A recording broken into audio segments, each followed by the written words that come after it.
Roman legionary consumed 3,500 calories a day, more than the average office worker in 2026.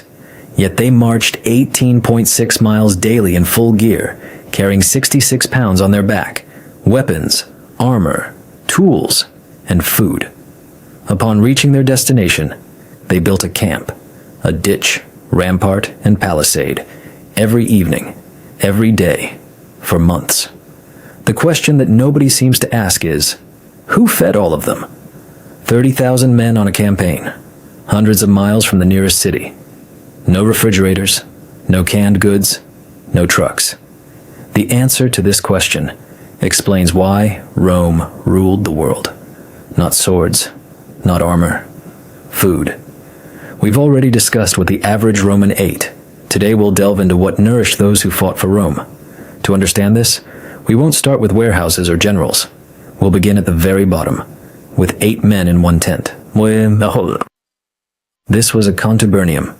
8 soldiers sharing a single leather tent made of goatskins, measuring 10 by 10 feet. They had 1 mule, 1 set of tools, picks, shovels, axes, and 1 hand mill for grain. Imagine your room. Now cram 7 more adult men with weapons into it. That's a contubernium. It wasn't just a unit. It was a kitchen, bedroom, and work crew, all in one. Every morning, 2 men ground grain, 1 baked flatbreads or cooked porridge, and the rest dismantled the camp. If someone overcooked the bread or undercooked the pulse, porridge, they'd hear about it, loudly and directly, for the next 25 years of their service. And here's the genius part. Rome didn't build field kitchens for its army or transport cooks. It made each contubernium a self-sufficient unit.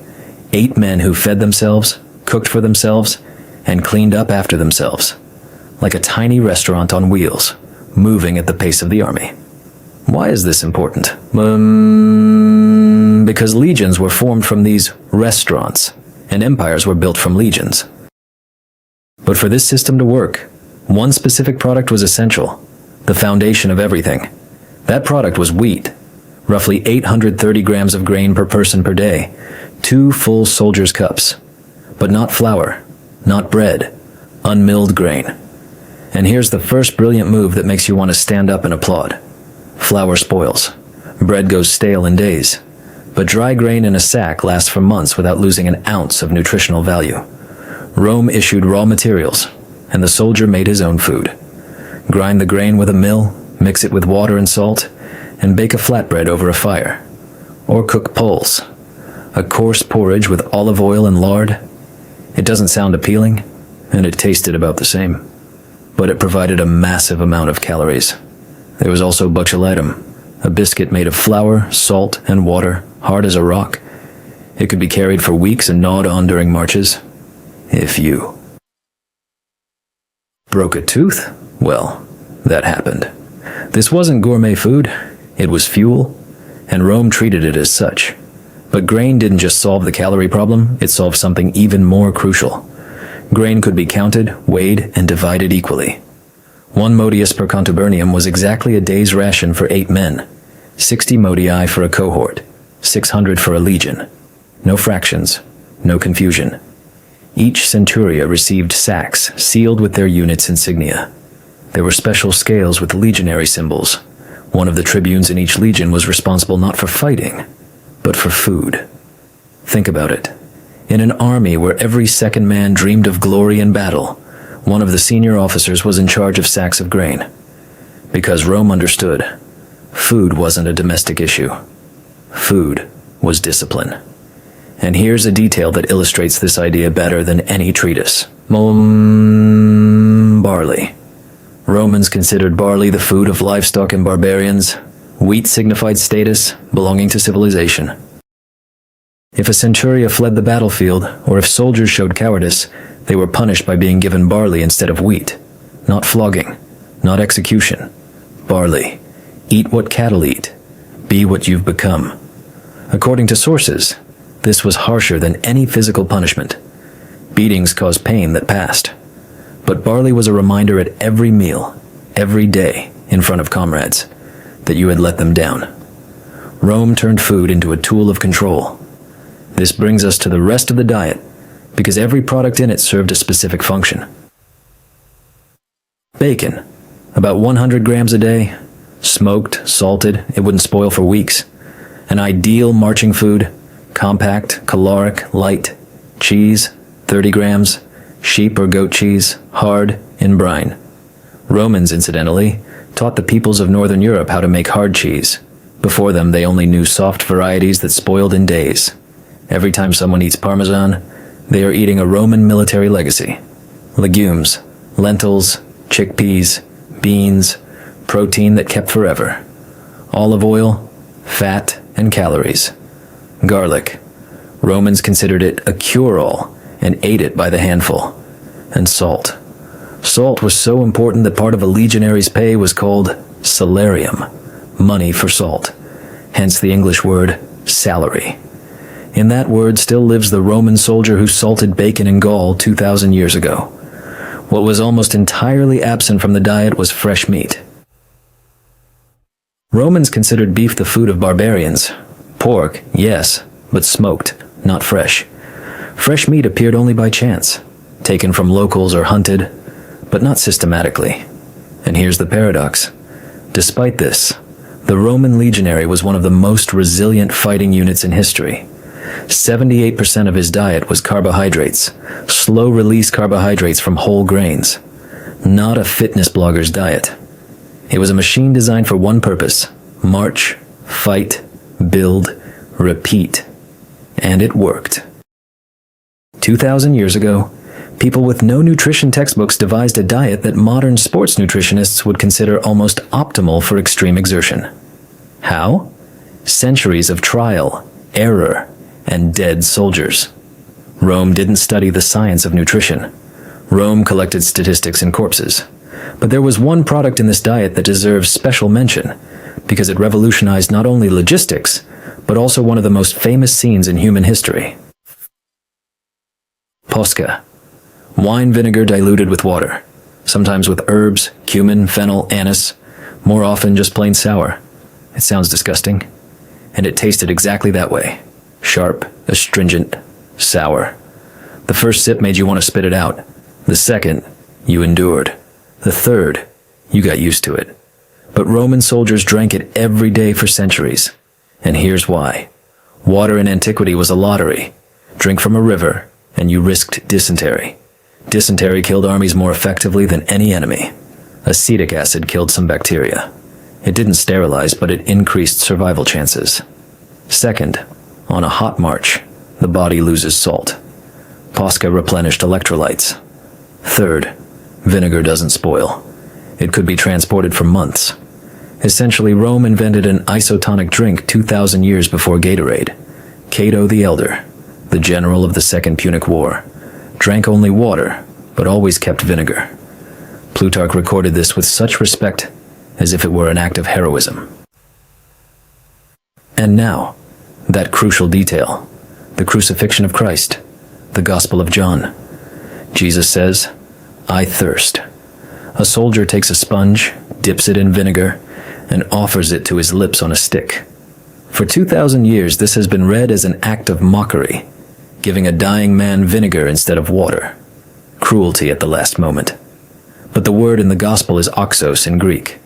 The Greeks didn't have a separate word for posca. They wrote oxos, vinegar, and posca was the standard soldier's drink.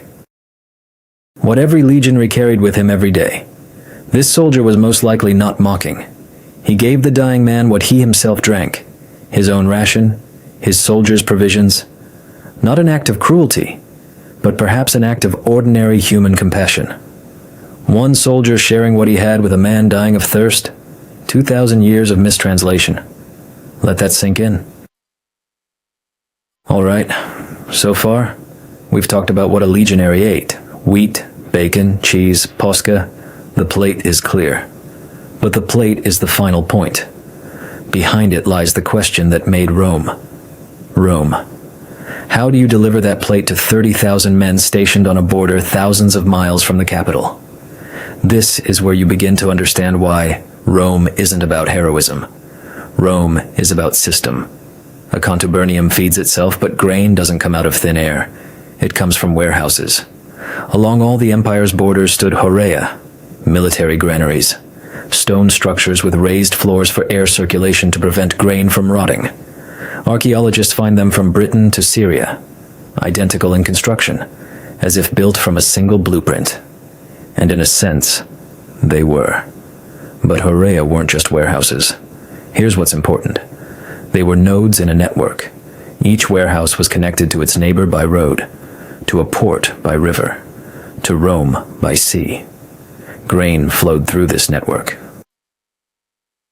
Like blood through arteries, from provinces to borders, from peaceful territories to the front line. Imagine a map with hundreds of dots connected by lines. Each dot is a warehouse.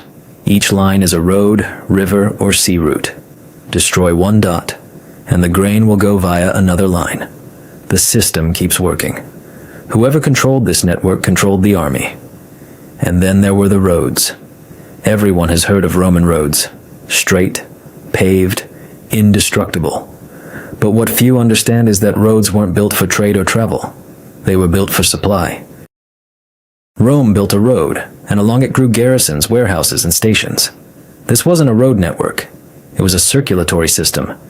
And by sea, grain traveled even faster. One ship carried as much as hundreds of mules. Romans called the Mediterranean Mare Nostrum, our sea. Not because they liked to swim, but because grain sailed across it. Warehouses, roads, ports, fleet. All this created one giant machine, whose sole task was to ensure that every soldier on every border received his 830 grams of wheat every day. And as long as this machine worked, Rome was invincible. Here's what happens when it breaks down. The Second Punic War. Hannibal crossed the Alps and invaded Italy. A brilliant general. A tactician still studied in military academies. But he lacked one thing. A system. No horea. No roads. No fleet. Hannibal fed his army by taking from locals. This works as long as you're winning. Locals are afraid, they give. But what if you don't win tomorrow? Lose once, and there's nowhere to retreat. No warehouse behind you. No sack of grain waiting in storage. Nothing. At Cannae, Hannibal annihilated 70,000 Romans in one day. 70,000. That's the population of a medium-sized city. In a few hours. The greatest tactical victory in history. And what did Rome do? Surrendered? Asked for peace? No. Rome retreated to its warehouses, to its roads, to its system, reformed its legions, fed them, armed them, and sent new ones. The general, Fabius Maximus, nicknamed the Delayer, refused to engage Hannibal in a decisive battle. He simply cut off Hannibal's supply routes. He burned crops in the areas where Hannibal was moving. He waited. Fabius understood what Hannibal refused to acknowledge. An army can be defeated without drawing a sword. It's enough to leave it without dinner. Hannibal wandered through Italy for 15 years, slowly losing men to hunger, disease, desertion. The genius of tactics lost to the genius of logistics. This is not a metaphor. This is literally what happened. And here, it's worth pausing to reflect, because this principle hasn't gone away. Napoleon, to whom the phrase, "an army marches on its stomach," is attributed, likely borrowed the idea from Vegetius, a Roman theorist who wrote the same thing a millennium and a half before him. Amazon didn't win because it sells the best products. It won because it delivers faster, cheaper, and more reliably than anyone else. Rome didn't win because its soldiers were braver. It won because its soldiers were fed. Every day. Anywhere from Scotland to Iraq. 380,000 men. And each knew that in the morning there would be grain, at noon, posca, in the evening porridge. For years. For decades. And this is not a minor detail. This is the main thing to understand about Rome. Not the sword. Not tactics. A sack of wheat delivered on time to the right place. Every empire that understood this stood. Every one that forgot, fell. Rome also forgot. When in the 3rd and 4th centuries the supply system collapsed, The legions turned from an imperial machine into local gangs. But that's another story. Incidentally, this entire logistics system, Horea, roads, warehouses, went to hell when a legion encountered one specific enemy. You couldn't fight them by the rules. You couldn't form a line. You couldn't safely set up camp. And you certainly couldn't count on a warehouse being there tomorrow. More on that soon.